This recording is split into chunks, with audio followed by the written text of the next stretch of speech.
Aroma miracles இயற்கையான aroma ஆயில்களை கொண்டு தயாரிக்கப்படுகிறது. தூக்கமின்மை, மன அழுத்தம், எதிர்மறை எண்ணங்கள் போன்ற மனநல பிரச்சனைகள், உடல்வலி, தலைவலி போன்ற உடல்நல பிரச்சனைகள், ஆன்டி ஏஜிங், முடிவுதிர்வு, பொடுகு, வெண்புள்ளி, சரும பிரச்சனைகள் போன்ற அனைத்து பிரச்சனைகளுக்கும் தீர்வளிக்கிறது.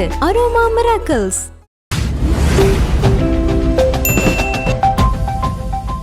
விஜயரோட இந்த மக்கள் சந்திப்பு வந்து தஞ்சாவூர்ல நடந்து முடிஞ்சிருக்கு சார். இந்த மக்கள் சந்திப்புக்கு முன்னாடி வந்து ஒரு பெரிய எதிர்பார்ப்பே வந்து இருந்தது. விஜயர்கள் குறித்து இந்த தனிப்பட்ட வாழ்க்கை குறித்து நிறைய விமர்சனங்கள் வந்து போயிருந்து, நிறைய செய்திகளை வந்து பார்த்தோம். அதுக்கெல்லாம் விஜய் வந்து இதில் பதிலடி கொடுப்பாருன்னு சொன்னாங்க.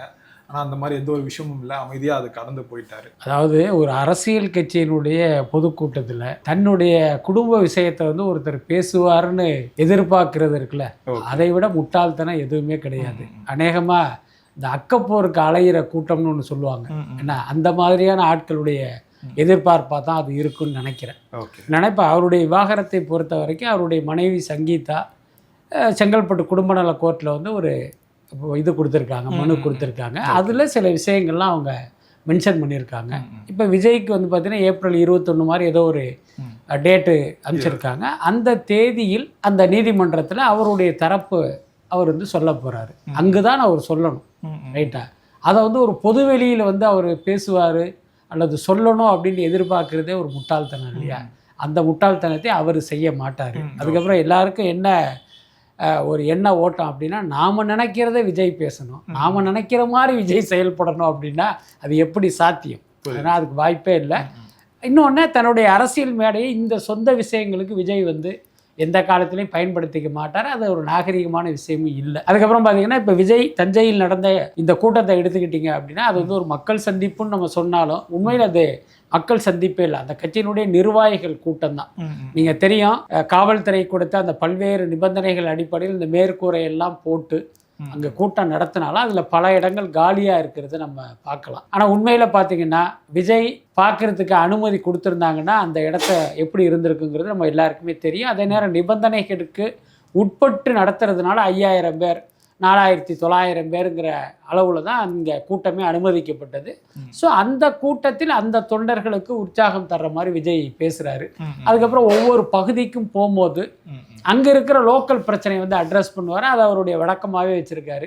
ஸோ அந்த அடிப்படையில் தஞ்சாவூர் அப்படின்னாலே அது ஒரு விவசாய பூமி. அதனால் விவசாயிகள் சார்ந்து வந்து பல்வேறு விஷயங்கள் அவர் பேசினார். பட் அதெல்லாமே கரெக்டு தான். பட் எனக்கு பர்சனலாக தோணின விஷயம் என்னன்னா, திடீர்னு விஜய் கழுத்து ஒரு பச்சை துண்டை பார்த்தேன். என்னப்போ அது திடீர்னு ஒரு பச்சை துண்டு அப்படின்னா, ஒரு விவசாயியாக தன்னை அடையாளம் காட்டிக்கொண்டு விவசாயிகள் வந்து நம்மோட கனெக்ட் ஆகணுங்கிறதுனால போட்ட துண்டாக தான் தெரிஞ்சுது. பட் அப்போ எனக்கு பார்க்கும்போது அது ஏதோ ஒரு வேஷம் மாதிரி தான் தெரிஞ்சுது. என்னன்னா, நீங்கள் விவசாயி மேலே அக்கறை கொண்டவராக இருக்கீங்க, மகிழ்ச்சி. எல்லா நேரத்திலும் அது வெளிப்பட்டுச்சு அப்படின்னாலே போதுமானது தானே. அது நீங்கள் தஞ்சாவூருக்கு வரும்போது பச்சை துண்டு, இன்னொரு ஊருக்கு போகும்போது சிவப்பு துண்டுன்னு போட்டு போகிறது வந்து அது வந்து ஒரு மாதிரி மக்களை ஏமாற்றுகிற விஷயமா இருக்கும். இன்றைக்கு விஜயனுடைய கெட்டப்பை பார்க்கும்போது அப்படி தான் இருந்தது. அதுக்கப்புறம் அவர் பேசிய சில விஷயங்கள், இந்த நெல் கொள்முதலில் என்னென்ன குளறுபடிகள் இருக்குது, என்ன மாதிரியான ஊழல்கள் இருக்குது, ஸோ அதெல்லாம் நாங்கள் ஆட்சிக்கு வந்தால் களையப்படும் அப்படின்னு சொன்னார். அதெல்லாமே ஒரு நல்ல விஷயமா தான் நான் பார்க்குறேன். எப்பவுமே வந்து கலைஞர் குறித்துலாம் விமர்சனம் பண்ண மாட்டார்.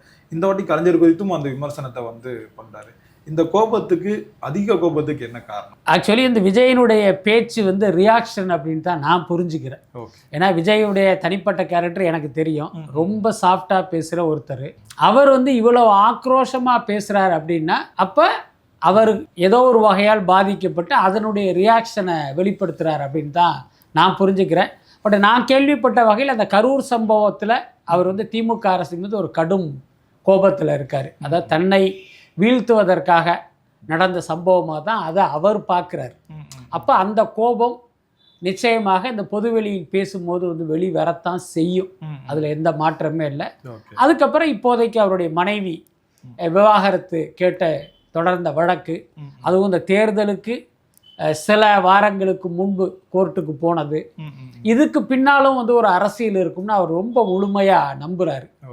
அதுக்கடுத்து பார்த்தீங்கன்னா அவருடைய மனைவி மட்டும் இல்லை, மகனையும் அவருக்கு எதிராக தூண்டிவிடப்பட்டு இன்னைக்கு அவர் சொல்வதாக விஜய் நினைக்கிறாரு. என்னன்னா, இந்த தேர்தலில் வந்து விஜயை தோக்கடிக்கணும் அப்படின்னு சங்கீதாவும் சஞ்சய் விரும்புகிறாங்களாம்.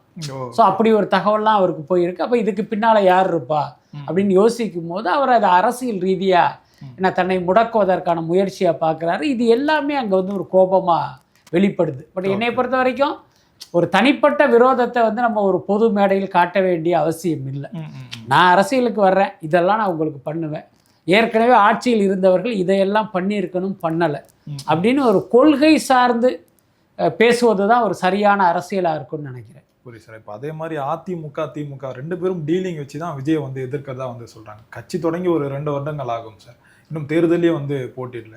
அப்படி இருக்கும்போது 2 கட்சிகள் அதிமுக திமுக வந்து பரம எதிரிகளை தான் பார்க்கப்படுது. அவங்க வந்து கூட்டணி வச்சு தான் விஜய் வந்து எதிர்க்கணுமா சார்? அப்படியேதான் சாத்தியம் இருக்காது. அதாவது நேரடி கூட்டணி வைத்து விஜய் டீலிங் சொல்றான், அந்த டீலிங்கிறது இருக்கும். அந்த வார்த்தையால் அதை குறிப்பிடுறதாங்கிறது தெரியல. இப்போ இவர் குறிப்பிட்ட மாதிரி எடப்பாடியும் ஸ்டாலின் ஃபோனில் பேசிக்கிட்டு நம்ம எப்படியாவது விஜய் அழிச்சே ஆகணும் அப்படின்லாம் ஒரு டீல் போட்டு அணுக மாட்டாங்க. பட் அதே நேரம் திமுகவில் இருக்கும் அமைச்சர்களுக்கும் அதிமுகவில் இருக்கும் முன்னாள் அமைச்சர்களுக்கும் ஒரு நட்பு இருக்கும். அதை நீங்கள் ஆங்கிலத்தில் டீலிங்னு வைக்கணும்னா வச்சுங்க, தப்பு கிடையாது. ஒரு உதாரணம், எஸ்பி வேலுமணி அதிமுக ஆட்சி காலத்தில் மிகப்பெரிய அளவில் ஊழல் பண்ணார்.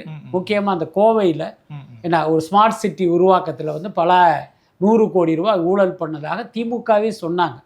ஆனால் இப்போ திமுக ஆட்சியே முடிய போது வேலுமணி மீது எந்த நடவடிக்கையும் எடுக்கவே இல்லை. இதே மாதிரி ஒவ்வொரு அதிமுக அமைச்சர்கள் மீதும் திமுக எதிர்க்கட்சியாக இருக்கும்போது குற்றம் சுமத்தினாங்க. ஆனால் எத்தனையோ கேஸ்கள் இருக்குது. இப்போ எடப்பாடி மீதே நீங்கள் குற்றம் சாட்டுவதற்கான விஷயம் இருக்குது. கொடநாடு கொலை வழக்கே வச்சுக்கலாம். அங்கு போன சில பேர் கொலை பண்ணப்பட்டதெல்லாம் நமக்கு தெரியும். ஆனால் எந்த நடவடிக்கையும் எடுக்கவே இல்லை. ஏன் எடுக்கலை? உங்களுடைய எதிர்க்கட்சி அது. அவர்களை முடக்குவதற்கு, அவர்களை மக்களிடம் அம்பலப்படுத்துவதற்கு ஒரு சரியான விஷயம். எல்லாத்துக்கும் மேலே உங்கள்கிட்ட அதுக்கான ஆதாரம் இருக்கும். ஏன் நடவடிக்கை எடுக்கலை? அப்போ இங்கே தான் பார்த்தீங்கன்னா உள்ளுக்குள்ளே வந்து ஒரு சின்ன அண்டர்ஸ்டாண்டிங் இருக்கும். ஏன்னா இந்த லெவலுக்கு மேலே வந்து குற்றம் சாட்ட மாட்டாங்க, இந்த லெவலுக்கு மேலே ஒரு நடவடிக்கைக்கு போக மாட்டாங்க. புரியுதா இல்லையா? இன்னும் வெளிப்படையாக சொல்லணும் அப்படின்னா, மிடாஸ்னு வந்து ஒரு சாராய ஆலை, நான் சாராயம்னு சொல்கிறேன், அதை வந்து ஒரு உயர் ரக மதுலாம் சில பேர் சொல்லுவாங்க. அது என்ன இருந்தாலும் சாராயம் தானே. அந்த மிடாஸ் சாராய ஆலையினுடைய உரிமையாளர் ஜெயலலிதா, சசிகலா வகைரா. ஆனால் திமுக ஆட்சியிலும் மிடாஸிலிருந்து பார்த்தீங்கன்னா அந்த சரக்கு வந்து கொள்முதல் பண்ணுவாங்க. அதுக்கடுத்து டிஆர் பாலுவுக்கு மன்னார்குடி பக்கத்தில் சாராய ஆலை இருக்குது. அதிமுக ஆட்சியில் பார்த்தீங்கன்னா டிஆர் பாலுடைய சாராய ஆலையிலிருந்து அதெல்லாம் வந்து சரக்கெல்லாம் வந்து அவங்க கொள்முதல் பண்ணுவாங்க. நீங்கள் யோசிச்சு பாருங்கள், அதிமுக ஆட்சியில் ஒரு திமுக பிரமுகனுடைய சாராயத்தை எதுக்கு கொள்முதல் பண்ணணும்? அப்புறம் திமுக ஆட்சியில் அவர்களுடைய பரம எதிரியான ஜெயலலிதாவுடைய சாராய ஆலையிலிருந்து எதுக்கு கொள்முதல் பண்ணணும்? இது வந்து ஒரு அண்டர்ஸ்டாண்டிங் தான்.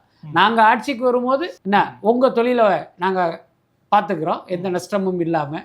நீங்கள் ஆட்சிக்கு வரும்போது எங்கள் தொழில் நஷ்டமடையாமல் பார்த்துக்கங்கிற ஒரு டீலிங் தான். அப்போ விஜய் சொன்னது சரி அப்படின்னு எடுத்துக்க வேண்டியதுதான். அதே மாதிரி இந்த தமிழ்நாட்டு அணி டெல்லி அணின்னு வந்து சொல்கிறாரு.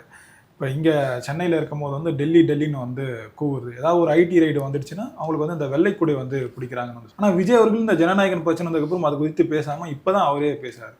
இவரும் அதே ஒரு நிலையில தானே சார் போகிற மாதிரி இருக்குது. அதாவது நம்ம பல நேர்காணலில் சொன்னதே இங்கேயும் சொல்கிறேன், இந்த தேர்தல் என்பது தாவேகா வெர்சஸ் திமுக தான். இந்த தேர்தலில் போய் நீங்கள் பாஜக பகுஜன் சமாஜ்லாம் ஒன்று பேச வேண்டிய அவசியம் இல்லை. அதுக்கடுத்து விஜயனுடைய இன்றைய டார்கெட் வந்து திமுகவை ஆட்சியிலிருந்து அகற்றுவது. அப்போ திமுகவை விமர்சனம் செய்வது, திமுக செய்த ஊழல்களை பட்டியலிடுவது, ஏன்னா திமுக அமைச்சர்கள் கொள்ளையடித்ததை எக்ஸ்போஸ் பண்ணுவது, இதுதான் முதன்மையான நோக்கமாக இருக்க முடியும். அதுதான் இருக்கணும். அதை விட்டுட்டு நீங்க வந்து மற்ற சில்லறை கட்சி லட்டுப்பேடு கட்சியெல்லாம் பேசிக்கிட்டு இருந்தா இவர் பேசுறதுக்கு அர்த்தமே இருக்காது. இவருக்கு வேலை இல்லப்பா, எல்லாரையும் திட்டுவாரு, அந்த மாதிரி திமுகவையும் திட்டுறாரு, மக்கள் கடந்து போயிடுவாங்க. அப்படியெல்லாம் டைவர்ட் ஆகாம அவர் கொண்ட கொள்கையில உறுதியா இருக்காரு. அது ஒன்றும் தப்பு கிடையாது. அதுக்கடுத்து பாஜகவை இவர் வந்து திமுக அளவுக்கு விமர்சனம் பண்ணல, அது உண்மைதான். ஆனால் எங்கள் கட்சியினுடைய கொள்கை எதிரின்னு வந்து அந்த கட்சியை வந்து அவர் அடையாளம் காட்டியிருக்காரு. அது இன்னைக்கு இல்லை, 100 வருஷம் ஆனாலும் அது மாறவே மாறாது. அரசியல் எதிரியான திமுக கூட நாளைக்கு தாவேகாவோடு கூட்டணி அமைக்கலாம், நாளைக்கு என்ன வேணாலும் நடக்கும். ஆனால் பாஜகவோடு எந்த காலத்திலும் தாவேகாவோடு இணக்கமாக இருக்க முடியாது. அதான் அவங்க விதி. தெரிஞ்சோ தெரியாமலோ நீங்கள் அப்படி சொல்லிட்டீங்க. அப்படி இருக்கும்போது நீங்கள் டெய்லி ஒருத்தர பாஜகவை திட்டணும்னு எதிர்பார்ப்பது வந்து ஒரு சரியான அரசியல் இல்லை. எல்லாத்துக்கும் மேலே இன்னைக்கு நடக்கிறது தமிழ்நாடு சட்டமன்ற தேர்தல் என்ன. அப்போ அங்கே தன்னுடைய பிரதான எதிரி யாரோ அவரை வந்து அவர் விமர்சனம் பண்ணுறாரு. அதே நேரம் மக்களவைக்கு தேர்தல் வரும்போது பாஜக குறித்து பேசாமல் இருக்காரு அப்படின்னா நிச்சயமாக நம்ம கேள்வி கேட்கலாம். அன்றைக்கு அவர் பாஜக குறித்து பேசித்தான் ஆகணும். ஏன்னா மோடி வந்து பிரதமராக தொடரணுமா வேணாமாங்கிறது தான் அந்த தேர்தலுடைய முக்கியமான அஜெண்டாவாக இருக்கும். அன்னைக்கு அதை பற்றி தான் பேசணும். மோடி பிரதமராக இருந்ததால் இந்த நாடு எப்படியெல்லாம் பிளவுபட்டிருக்கு, எப்படியெல்லாம் பின்தங்கி இருக்குங்கிறது நீங்கள் அன்னைக்கு பேசி தான் ஆகணும். அன்னைக்கு பேசலை அப்படின்னா நம்ம கேள்வி கேட்கலாம், இவர் பாஜகவுடைய பி டீமா அல்லது பாஜகவுக்கு பயப்படுறாரா நம்ம ஒரு கேள்வியை கேட்கலாம். அதுக்கடுத்து அவர் சொல்கிற அந்த பாயிண்ட்டை பாருங்கள், தமிழ்நாட்டில் பாஜகவை வீரியமாகவும் தைரியமாகவும் எதிர்ப்பது திமுக தான், அதில் மாற்றமே இல்லை. அதே நேரம் சில நேரங்களில் பாஜகவோடு ஒரு இணக்கமான போக்கை வந்து இவங்க கடைபிடிக்கிறாங்க, அதுவும் மறுப்பதற்கு இல்லை. அதிமுக கூட்டணி வந்து பாஜக வந்து இல்லைன்னு தான் சொல்றாங்க. ஏன்னா இப்போ பாஜகவோட கூட்டணி தான் அதிமுகவே இருக்குன்னு சொல்றாங்க. ஸோ இதன் காரணமா டெல்லி அணின்னு சொல்றதுல வந்து தப்பு இல்லையா சார்? அதாவது பாஜகவை தான் அதிமுகவை இயக்குகிறது. இன்னும் சொல்லப்போனால் அதிமுக வந்து பாஜகவுடைய அடிமையாகவே மாறிடுச்சு, அதில் மாற்றம் இல்லை. அதே நேரம் இப்போ திமுக வந்து பாஜகவை தங்களுடைய அரசியல் எதிரியாக முன்னிறுத்தி டெல்லி அணிலாம் சொல்கிறாங்க. அதன் மூலமாக எடப்பாடியை வந்து ஒரு அடிமையாக சித்தரிக்கிற ஒரு வார்த்தையாகவும் அதை எடுத்துக்கலாம். பட் அதே நேரம் விஜய் என்ன சொல்கிறார் அப்படின்னா, இங்கே இப்படி சொல்லிட்டு அங்கே வந்து நீங்கள் அவங்களோட நட்போடு இருக்கீங்கன்னு ஒரு வார்த்தையை முன்வைக்கிறார். இப்போ நம்ம விமர்சிக்க வேண்டிய விஷயம் என்னென்னா, டெல்லியில் அப்படி ஒரு அண்டர்ஸ்டாண்டிங் இவங்களுக்கு இருக்கா இல்லையா, அதுதான் கேள்வி. அதுக்கடுத்து நம்மளே பல்வேறு புகைப்படங்கள் பார்த்துருக்கோம். பாஜகவை சேர்ந்தவர்களோடு கனிமொழியும் சரி, திமுக எம்பிக்கள் பல பேர் வந்து நட்பாக இருக்கிறதெல்லாம் நம்ம பார்க்குறோம். அதாவது வெறுமனே நட்பு அப்படின்னு நம்ம கடந்து போகிறதா அல்லது அங்கே வந்து இவங்களுக்கு ஒரு அண்டர்ஸ்டாண்டிங் இருக்குன்னு நம்ம எடுத்துக்கிறதா? ஸோ அதை தான் அவர் சுட்டி காட்டுறார். அதனால் அந்த விமர்சனத்தை ஒரு அர்த்தமற்ற விமர்சனமாக நம்ம பார்க்க வேண்டிய அவசியம் இல்லை.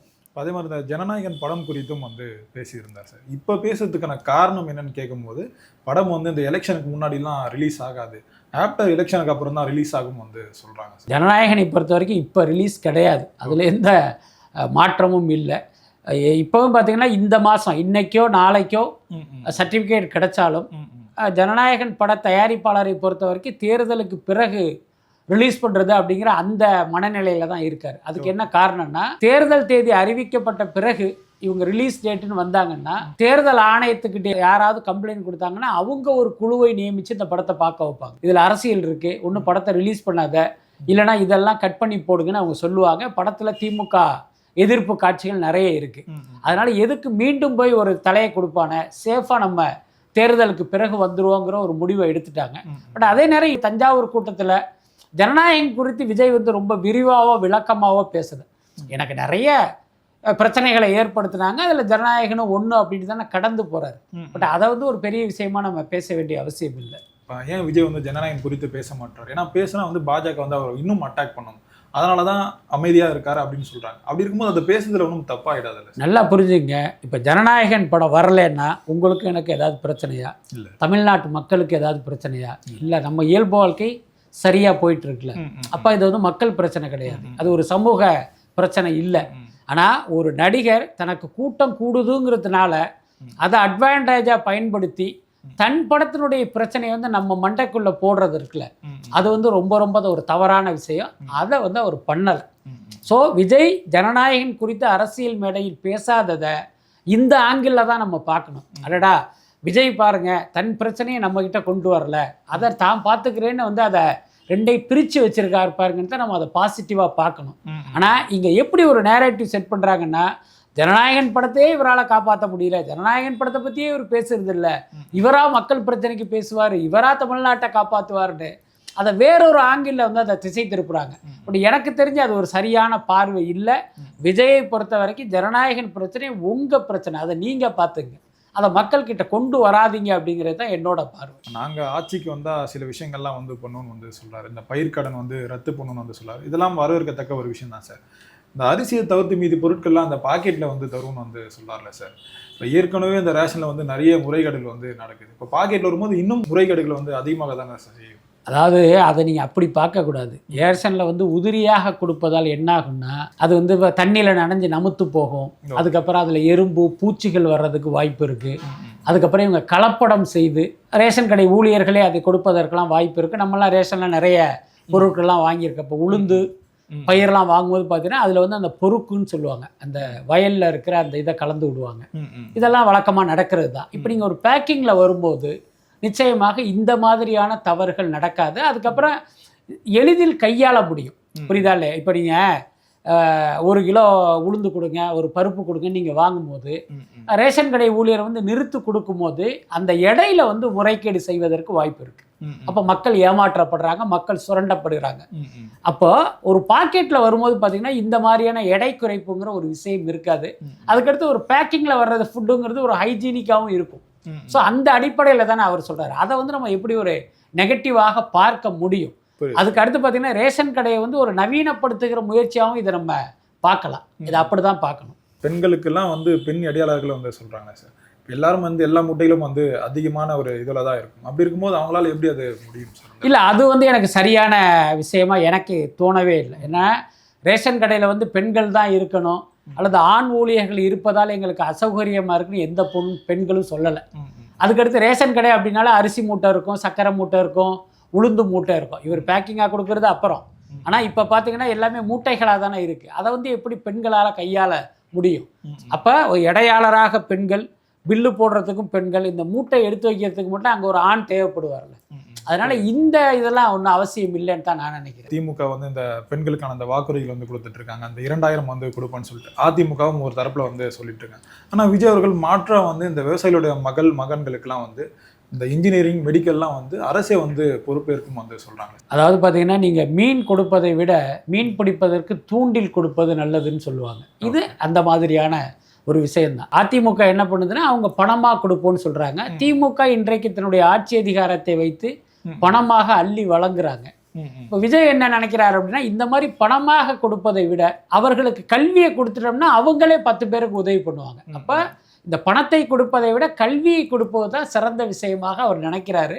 அதற்கான அறிவிப்பாக தான் இதை நான் பார்க்குறேன். அதுக்கப்புறம் அதிலே ஒரு சீலிங் வைக்கிறார். 2 ஏக்கருக்கு கீழ் நிலம் வச்சிருக்கிறவங்களுக்குன்னு ஒரு விஷயத்தை எடுத்துகிட்டு வர்றாரு. அது வந்து ஒரு சரியான விஷயமா எனக்கு தோணுது. என்னென்னா இப்போ தஞ்சாவூர் சைட்லாம் பார்த்தீங்கன்னா பல 100 ஏக்கர் விவசாயம் பண்ணிகிட்டு இருப்பாங்க. ஆனால் அவர்களும் அந்த விவசாயி அப்படிங்கிற அந்த அடிப்படையில் என்னென்ன சலுகைகள் இருக்கோ அதெல்லாம் அவங்க அனுபவிப்பாங்க. ஏன்னா அது வந்து எப்படி சரியான விஷயமாக இருக்க முடியும்? ஒரு 2 ஏக்கர் வச்சுக்கிறவனும் 200 ஏக்கர் வச்சிருக்கிறவன் ஒன்றா இருக்க முடியுமா? 200 ஏக்கர் வச்சிருக்கிறவன் பார்த்தீங்கன்னா ஒரு பெரிய பண்ணையார். ஆனால் இப்போ இவனுக்கு கிடைக்கிற அதே சலுகை அவனும் அனுபவிப்பான். அப்போ அதை வந்து நம்ம முதல்ல கேட்டகரைஸ் பண்ணணும்.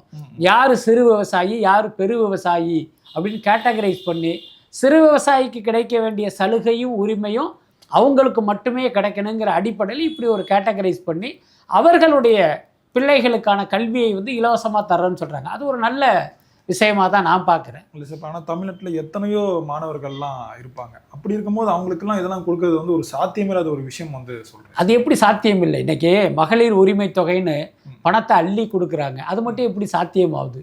அதனால் நிச்சயமாக கொடுக்க முடியும். அதில் எந்த மாற்றமே இல்லை. என்னென்னா உங்ககிட்ட அதிகாரிகள் உங்களை பயமுறுத்துவாங்க. நீங்கள் அதிகாரத்துக்கு வரும்போது என்ன இதுக்கு இவ்வளோ ரூபா தேவைப்படும், அதுக்கு அவ்வளோ ரூபா தேவைப்படும், இது செய்ய முடியாது அப்படிம்பாங்க. நிச்சயமாக செய்ய முடியும். அதுக்கான உதாரணம் தான் காமராஜர் ஆட்சி காலத்தில் அந்த மதிய உணவு திட்டம். காமராஜர் பள்ளி குழந்தைகளை பள்ளிக்கூடத்துக்கு வர வைப்பதற்கான விஷயமா அந்த மதிய உணவு திட்டத்தை கொண்டு வர முயற்சி பண்ணும்போது அதிகாரிகள் வந்து பெரிய அளவில் அதுக்கு தடை போட்டிருக்காங்க. பணமே கிடையாது, இதெல்லாம் சாத்தியமே இல்லைன்ட்டு. நான் சொல்கிறேன் நீங்கள் செய்யுங்க, அதற்கான நிதி ஆதாரத்தை எப்படி பெருக்கிறதுங்கிறத பற்றி யோசிப்போம் அப்படின்னு அதை வந்து அவர் இம்ப்ளிமெண்ட் பண்ணார். அந்த மாதிரி நிச்சயமாக நீங்கள் என்ன கொடுக்க போகிறீங்க? பணத்தையா அள்ளி கொடுக்க போகிறீங்க? கல்வியை கொடுக்க போகிறீங்க என்ன? அதனால் அதெல்லாம் சாத்தியம்தான், அதில் மாற்றம் இல்லை.